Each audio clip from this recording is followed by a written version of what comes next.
ہے کہ آپ بخیر وعافیت ہوں گے۔ ناظرین، آج ہم بات کریں گے جس کا موضوع ہے the line of the desert, Omar al-Mukhtar, جنہیں صحرا کا شیر کہا جاتا ہے۔ یہ بات مسلم ہے کہ ہر زمانے میں حق و باطل کا معرکہ تاریخ انسانی کا ایک مستقل حصہ رہا ہے۔ جہاں مظلوم قوموں نے ظالم طاقتوں کے خلاف ڈٹ کر جنگ کی، جہاں قدرت نے ہر فرعون کے لیے ایک موسیٰ کو کھڑا کر دیا۔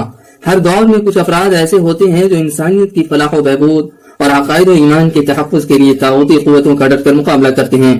انہیں چنندہ افراد میں ایک نام عمر المختار کا بھی ہے۔ عمر المختار 1862 عیسوی میں لیبیا کے مشرقی حصے میں واقع ایک چھوٹے سے گاؤں الجبر الاخضر میں پیدا ہوئے۔ ان کا تعلق ایک مذہبی خاندان سے تھا اور ابتدائی تعلیم انہوں نے اپنے گاؤں میں حاصل کی۔ بعد ازاں وہ سنوسی تحریک کے مدرسے میں داخل ہوئے، جہاں انہوں نے اسلامی تعلیمات کے ساتھ ساتھ جنگی اور حکومتی مہارتیں بھی سیکھی۔ ان کی دینی اور جنگی تربیت نے انہیں مستقبل میں لیبیا کی آزادی کی جنگ میں ایک عظیم رہنما بنا دیا تھا۔ سال تھا 1911 عیسوی کہ جب خلافت عثمانیہ کی کمزوری کو دیکھتے ہوئے اٹلی نے لیبیا پر قبضہ کر لیا۔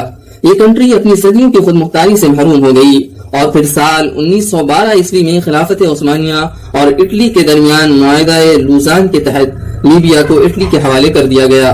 لیکن لیبیا کی جنتا نے ہار نہیں مانا، وہ بغاوت کرتے رہے۔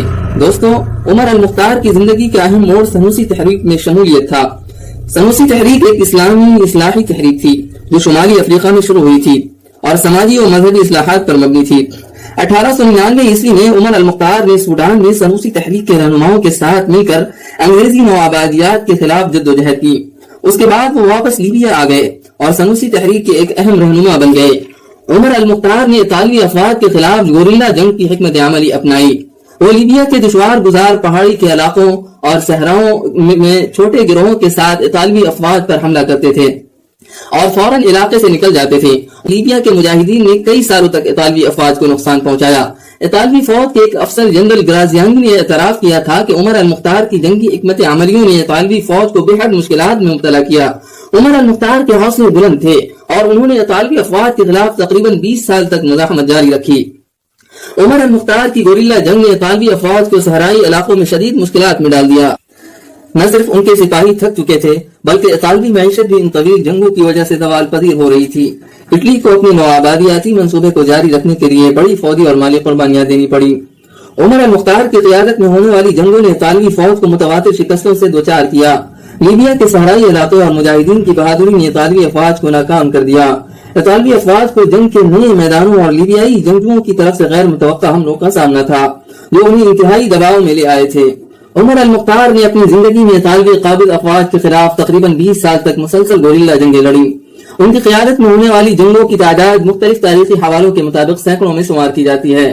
مختلف محققین نے ان جنگوں کی تعداد کو مختلف انداز میں بیان کیا ہے، لیکن مجموعی طور پر یہ کہا جاتا ہے کہ عمر المختار نے 263 مارکے لڑے۔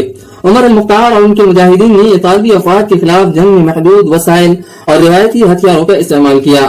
ان کے پاس جدید ہتھیاروں کی کمی تھی، لیکن انہوں نے اپنی جنگی حکمت عملی، جغرافیائی معلومات اور صحرائی علاقوں کی پہچان کا بہترین استعمال کیا۔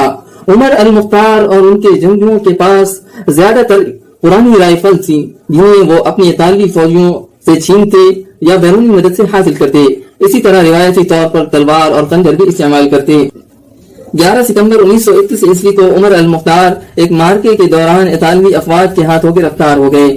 انہیں بنغازی میں ایک فوجی عدالت کے سامنے پیش کیا گیا جہاں ان پر جنگی جرائم کا الزام عائد کیا گیا اور انہیں سزائے موت سنائی گئی۔ ان کی موت کے بعد لیبیا کی عوام نے ان کی یاد میں اطالوی افواج کے خلاف اپنی مزاحمت جاری رکھا۔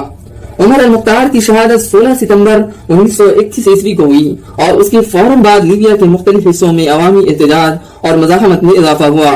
سنوسی تحریک کے افراد نے بھی جم کر مزاحمت کی، گویا اس حادثے نے لیبیا کی عوام اور سنوسی تحریک کے اندر ایک نئی روح پھونک دی ہو۔ عمر المختار کی شہادت کا اثر نہ صرف لیبیا میں بلکہ پوری عرب دنیا اور دیگر اسلامی ممالک میں بھی محسوس کیا گیا۔ عمر المختار کی شخصیت اور ان کی قربانی عرب دنیا اور اسلامی دنیا میں ہمیشہ یاد رکھی جائے گی۔ ان کی جدوجہد نہ صرف لیبیا کے لوگوں کے لیے بلکہ دنیا بھر کے عوام کے لیے ایک مثال ہے۔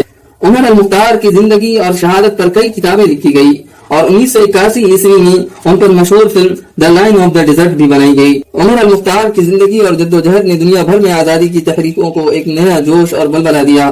ان کی مزاحمت اور قربانی لیبیا کی آزادی کی تحریک کا سنگ میل ثابت ہوئی اور آج بھی انہیں عزت و فخر کے ساتھ یاد کیا جاتا ہے۔